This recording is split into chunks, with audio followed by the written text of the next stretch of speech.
Hi, it's Kendall here. If you're new around here, welcome. If you're not new around here, what is up, home skillet biscuit? And happy Saturday. If you don't know what Saturday is when I do a little something on my channel called Bad Movies and a Beat. The series on my channel where I talk about bad movies while putting my makeup on. And if I see Van Helsing, I swear to the Lord I will slay him.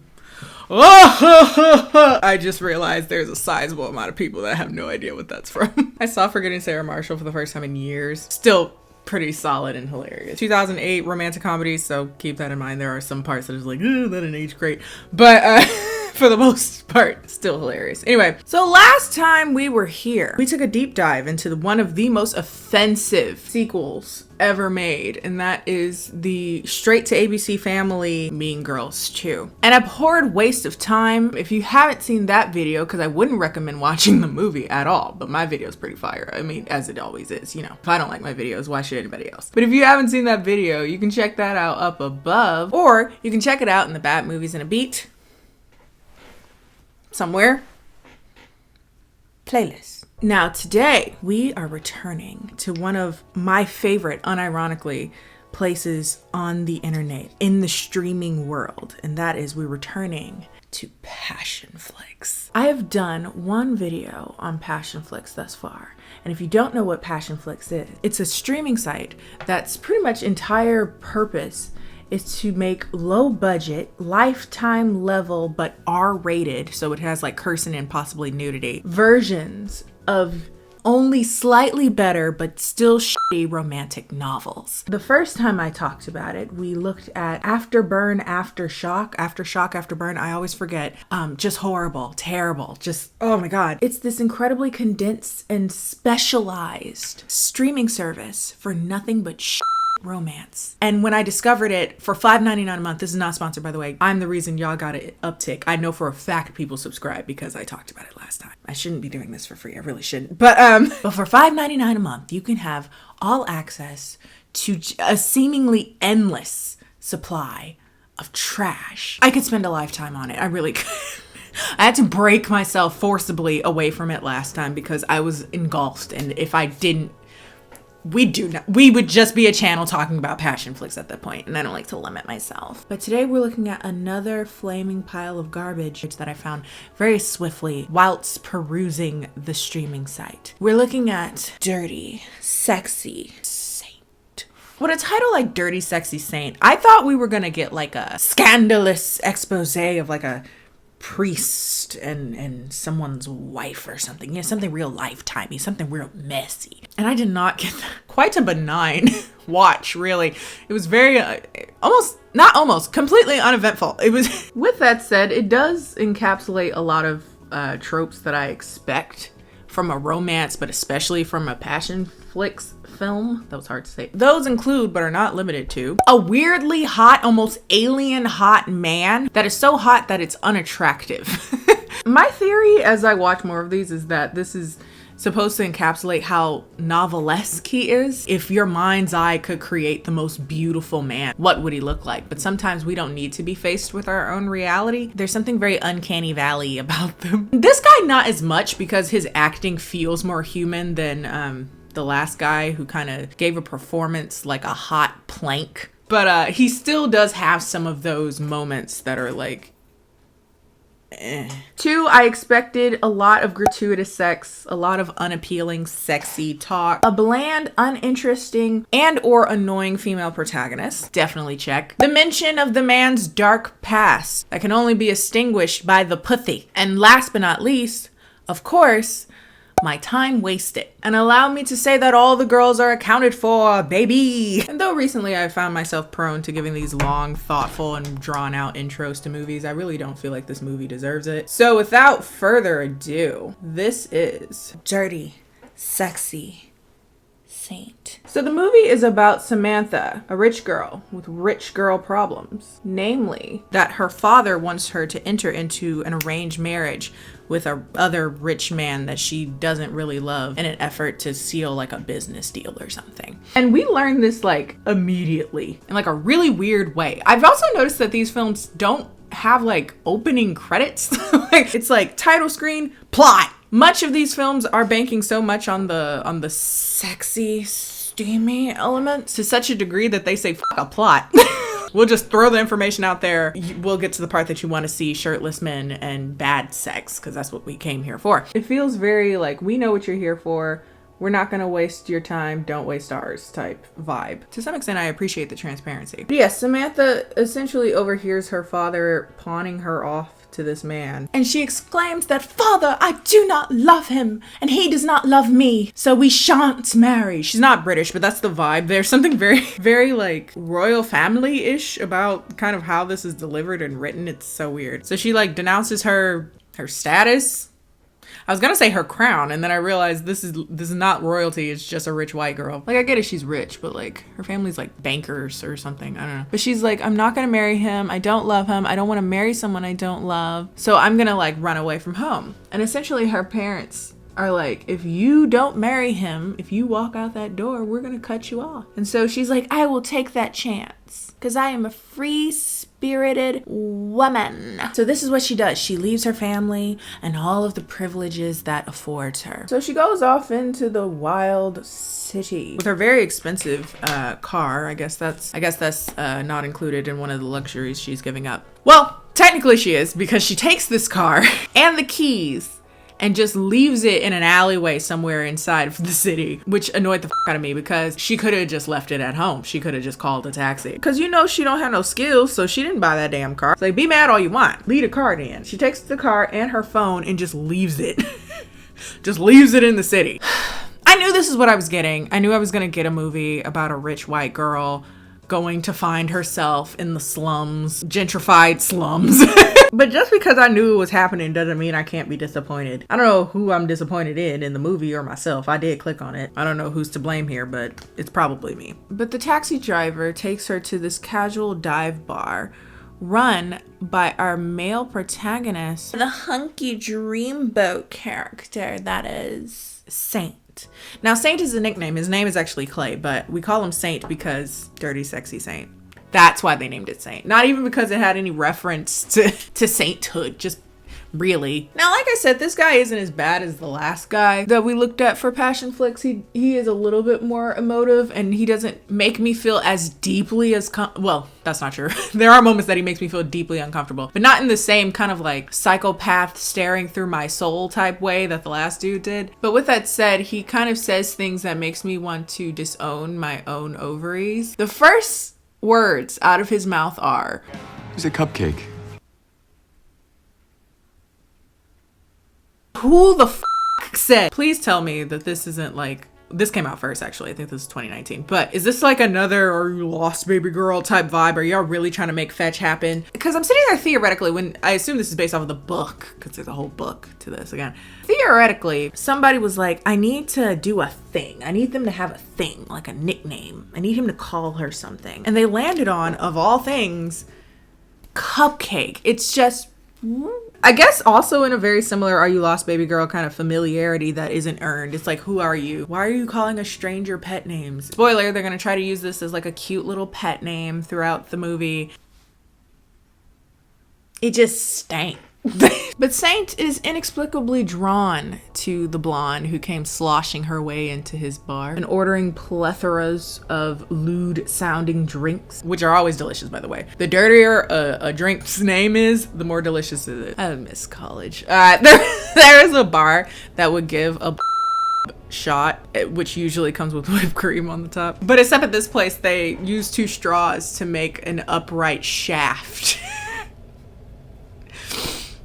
Oh, memories. God, I miss being drunk and inappropriate in public. But this is around when we realized that this movie isn't really big on building tension. It's not good at earning this kind of overtly sexual nature that starts off kind of out of nowhere. Because what happens is Samantha gets, again, plastered drunk, ordering all these dirty sounding cocktails. One of the waitresses kind of tells Saints about her in this very like porno dialogue type sense. She's like, so I gave her a royal fuck and she said, keep them coming. The dirtier, the better. What is it about overtly sexual films that makes it sound like whoever wrote this has never had sex? Like has never seen sex, never witnessed. take the sex out of it, has never seen two human beings communicate. It makes sex sound so bad and unappealing. Why would anyone want to do this? I've said this before, but it is this kind of like, if aliens came to see what human beings mating rituals are, it would be so befuddled, because like, what at all is arousing about any of this? Nothing. Now again, this movie, and particularly Samantha, aren't big on subtlety. So when the night closes out and Saint offers to call her a cab so that she can get out of the bar and get home safely, Samantha takes this time to very subtly flirt with him. You are so freaking hot. I think that I need another royal. And Saint, being a saint, because that's where he got the nickname, wants her to close her tab out so that she can get home safely. And speaking of Saint being a saint, it was a nickname given to him by his brother due to his propensity to try to save everything and everyone. This is supposed to be one of many situations throughout the movie that's supposed to tell us that he is a good guy, which I find strange in this particular context, because like, is he a good guy or is he just like not a rapist? Like, what would you expect him to do in this context? Like, is that the bar? Like, he's not a rapist. But as she's trying to close out her tab, Samantha realizes that none of her cards work because her family actually did it. They actually cut her off. And Saint is trying to help her to figure out something for the night, like call a cab. Do you have a friend? No, I don't have my phone. I don't have a car. I don't have any money. Oh my God. And she's completely and utterly inebriated. Saint, being a saint, offers to let her sleep at his apartment until she sobers up and can go home. While making the trek to the apartment, Samantha gets sick and throws up on herself, which creates, quite the dilemma. What does she do now? She can't sleep in her dirty clothes. She has to get naked and take a shower. And for some reason, again, according to this movie, the saintly thing to do is to, for some reason, get in the shower with her and like bathe her while in the shower with her. Did you have to mow the lawn right now? It's raining. Like, no one's gonna touch grass today. What the hell? And this scene was truly and utterly befuddling to me, because like, it's a bath shower, so theoretically, if you're just trying to get her clean, you could just like sit her in the tub and put the shower head on her and just check in on her so that she's not like drowning in her own vomit or something. There's no need for you to disrobe and also get in the shower with her. I don't know, there was this, but okay. And then they start playing this very loud and progressing string orchestra so that we're supposed to think this is like an enigmatic moment where they connect, and I'm just sitting there like, ew, this is something, something weird about it. But he's a saint.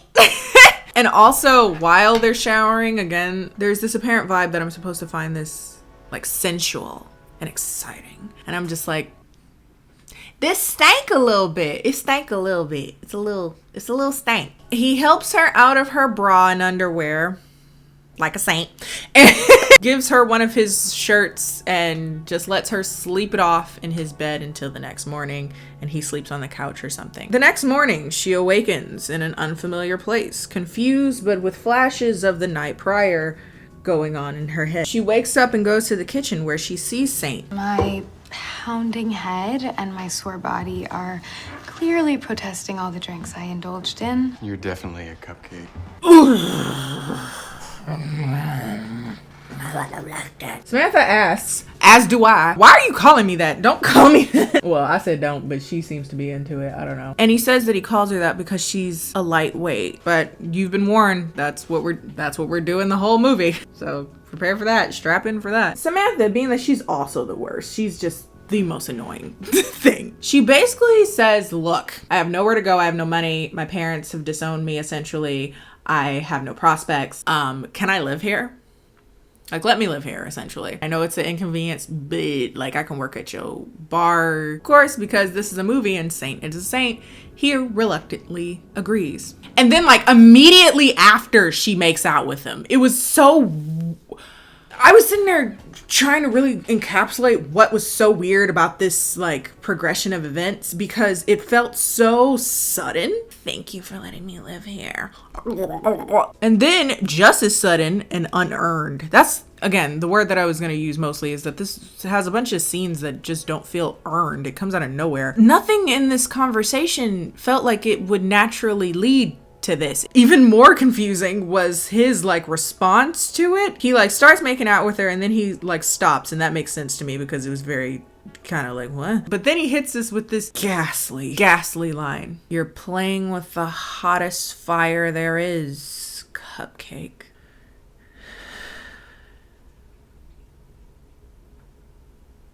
My God. I sat there with my mouth agape, wondering whose fantasy this is. Are my eyes watering? I'm on the brink of tears. I'm PMSing, but someone sat there and was like, this is it. This is the line. This is sufficient. Maybe they didn't believe it was great, but they really thought this is enough for our audience. And in fairness, they're probably right. But before I have time to sufficiently dissociate in this context, they just keep going. Because, you know, this is a romance. They need to exert that he's also an alpha, a dangerous man with a dark past. So he has to say, again, these very like out of place and ill-timed and unearned, overtly sexual things. I like to control and so hard and deep that you'll scream and be sore the next day.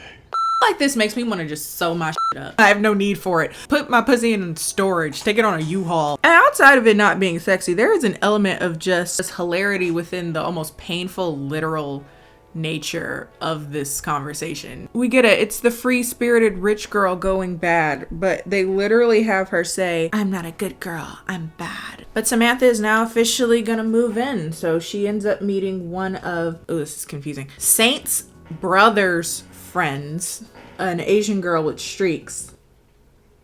If you have no idea why I side-eyed that, look it up. It's a whole trope. But they theoretically hit it off. She helps her find clothes now that she's staying at his apartment. And they are besties, I guess, according to the movie. I don't know. She doesn't really make much of an impact in my opinion. And soon thereafter, Samantha starts at the bar. Why am I trying to talk and do this? Why do I do this every week? And she realizes pretty early that if you flirt with the customers, you can get pretty nice tips. But because this is a romance movie, we have to have at least a little bit of a jealousy arc. Saint kind of gets a little jealous that she's like talking it up, fraternizing with the customers to get bigger tips. But that aside, Samantha seems to be doing pretty well, making more money than she expected to. She's like, oh man, I'm gonna make all this money and I'll be out of your hair in no time. And they sit there and they give us more information about the things that led to her leaving her parents' house and their like kind of authoritarian rule over her. Basically, she had to give up her aspirations of being a lawyer, her aspirations of being a pastry chef, or any aspirations of her own because they didn't fit into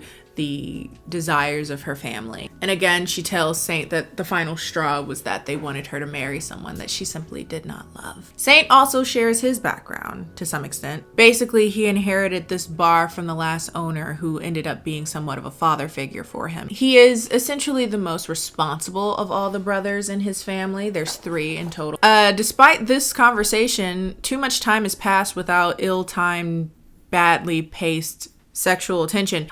So we got to add that in randomly as well, because again, that's what you came here for. You weren't here for exposition. You're not here for stories. You're here for bad sex. Because again, we were talking about the background, like hard times both of you went through, and now suddenly we are in this very like forced and unnatural romantic progression where she just like invades a lot of his personal space again in this weird progression of events. Like what?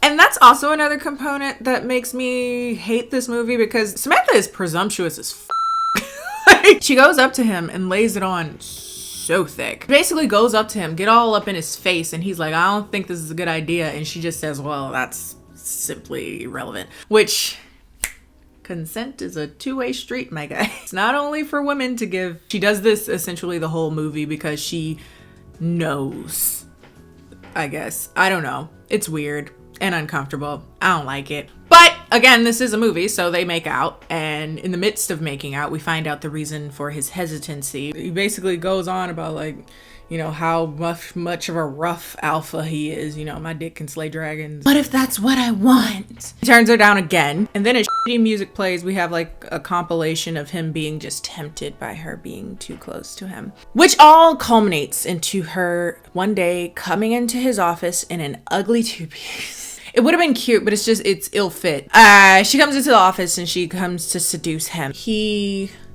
I guess, decides to give in to temptation, at which time she gives him... I'm running out of clever ways to say this. Mental math. Okay, fine, that'll do. A lot of thought and consideration. He gives in to temptation. You get the gist. And they eventually have some of the most benign sex I've ever seen, especially after he's going on and on about how his dick is the ultimate fighting champion or whatever. Again, another situation in which y'all drag me for being so critical about the sex in movies. But again, I feel like sex is one of those things that people put in movies for no reason. Well, not all the time, but most of the time. I'd say 80 to 90, even probably more than that % of the time, it did not need to be there. This is a movie that depends so heavily on it, so I'm going to roast it. It's so bad. It left a lot to be desired, especially because he was talking all this shit and he just standing there like the way he was talking about it, I thought I should be scared. I thought I should be concerned. Is she gonna be all right? She'll be fine. The next day, Asian girl with the streaks comes in and delivers a bunch of gifts that Saint had bought Sam to help her get started on her dreams of becoming a pastry chef. We have a montage, she get to baking. And because of this compilation and the music's playing and he's looking at her longfully, that means that they're falling in love. His joy is her joy and vice versa. They have a lot of sex. Honestly, it's just filler. And eventually, Sam is like, just so you know, I am looking to like have a future and a career and like maybe work at a French bakery or something. And at some point I will be out of your hair and I will be leaving your apartment. This makes Saint feel quite, you know, sorrowful because again, he's falling in love with her. But before he can really delve deep into that emotion, we have to go deeper into his dark past. Exactly. And more specifically, the personification of that dark past is this dude with a scar on his face. He has an actual name. Don't really matter. I call him Scar. So Scar comes in very late into this movie. We're like a hot hour, and so it's only an hour and 40 minutes. He comes in and he's like, I'm the bad guy. He has a whole like villain monologue about the past and at the end of which he threatens to stab Saint if he doesn't give him $50,000 in the next 3 days because he needs it. Apparently they hadn't seen each other in years, so this request really seemed to have come out of nowhere. But hey, he is the dark past after all. It'll pop up when you least expect it. But yes, he leaves. He says, give me my money in 3 days or the consequences shall be dire. And this, of course, brings up all of these hidden and deep-seated emotions that he's tried to keep from bubbling to the surface throughout the movie. His brother, like, had in passing kind of mentioned to him that you can't keep bottling the pain from our pasts in like this because it's going to eat you up from the inside. So this is it coming to a head. In the middle of the night, Samantha notices, this isn't funny, it's very not funny, but it's just like, of course we're doing this. Of course we're going here. Samantha notices that he has several cigarette burn scars on his back. Shout outs to 50 Shades Darker. And she inquires about it. She's like, are you okay? And he's like, and again, more incredibly literal word choices. He's like, my past is dark. It is ugly. And it is twisted. My past is dark, and it's ugly, and it's twisted. She gets suckered into the belief that her pussy is an antidepressant. Because the pussy is therapy.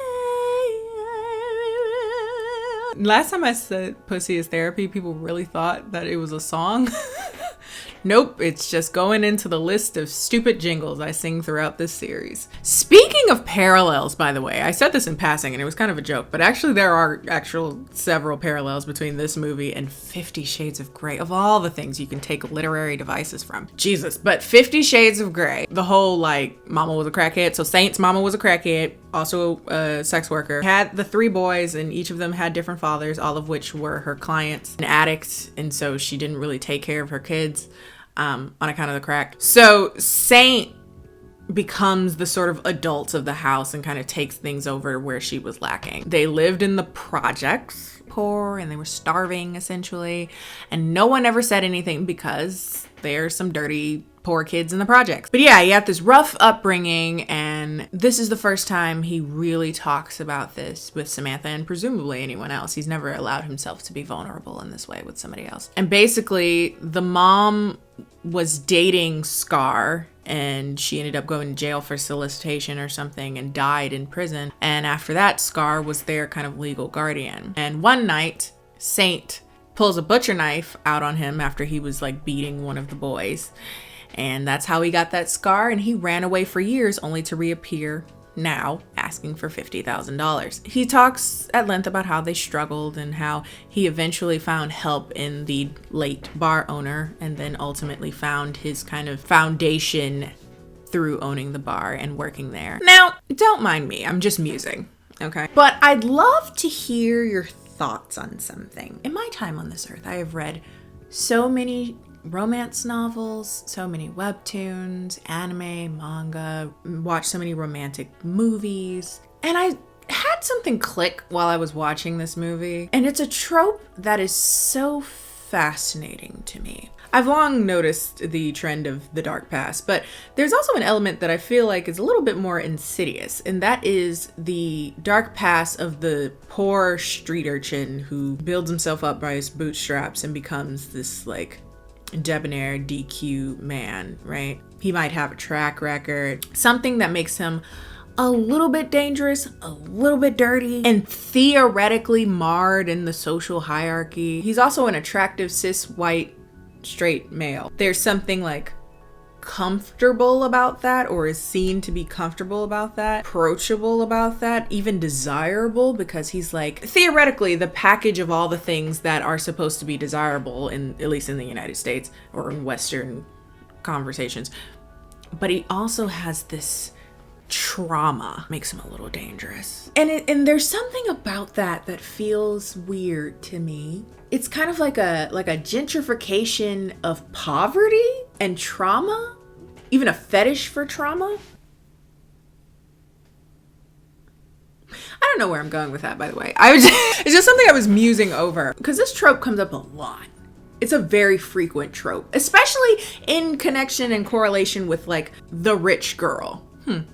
I don't know where I'm going with that, but I find it icky. But if you want, feel free to write your paper on it, because I'm sure y'all looking for a subject, so there's something to look into. You're welcome, just to put me in the bibliography. But after this very vulnerable and open conversation about his trauma, the next day, she's like, peace. She like, whoop, I'm going home. Granted, because it's a movie, so of course we'll find out that there's like some unspoken irony here, that it's not her leaving him. She does deeply love him, but she's going back home for some reason. But on the onslaught, it looks like, I don't feel like dealing with you and your trauma. Oh my God, thank you for telling me about your trauma, but I wasn't prepared for that. So she just straight up leaves. Saint is like sad and angry that she's gone, but in the meantime, they're trying to figure out how to get rid of Scar. Apparently he has a warrant out for first-degree murder. He's asking for money instead of running away, so presumably he's in bed with some other like crime people, and he's more afraid of them than he is the police. But they're doing that research so that they can get him and that everyone can be safe. Okay, we're in the home stretch, just a few more scenes. This movie was a waste of my time. I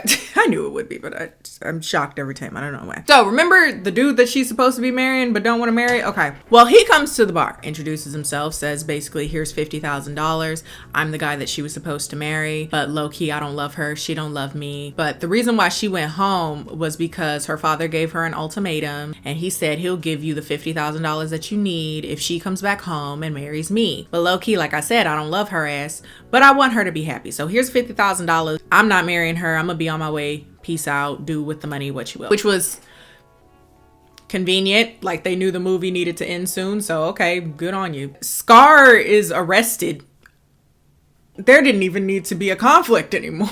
Like, he was there for like 5 minutes and was like, okay, yeah. He was here. No, he's not. Okay, fine. Saint goes to Sam's dad's house and gives him back the $50,000 to essentially say that he can't be bought and he loves her or whatever. I don't know why he couldn't take the money and love her at the same time, but okay. But apparently he doesn't need the money because he's a multimillionaire.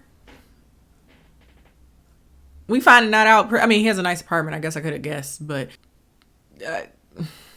when did that happen? Off of a bar? Okay. They make up. The father is like, okay, well, he seems like a okay dude, so I guess y'all can be together. And boom, they back together. She goes back to the bar. She start baking again.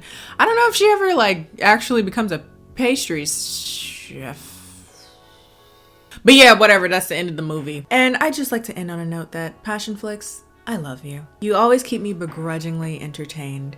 This movie was terrible, but it makes for great content. I need to be careful because the thing about Passion Flicks is I will spiral. I will go down the rabbit hole over and over and over again. And I want to pace it out a little bit. There's so much to work with. Oops, stop. I lied. They came out with a whole movie called Wicked and it's like supernatural. Oh my God. It's so bad. It's the worst thing I think I've seen a trailer of from Passion Flicks thus far. I can't wait. That's got to be next week. We need to give Miss Passion Flicks her dues because she keeps me fed. Like, what the f is this? Oh my God. But that is all for today, folks. If you like this video, feel free to like this video. Follow me on all my social media, Instagram and Twitter, both of which are KennieJD. If you have more recommendations for bad movies, feel free to put them down in the comment section and I will see you guys next time.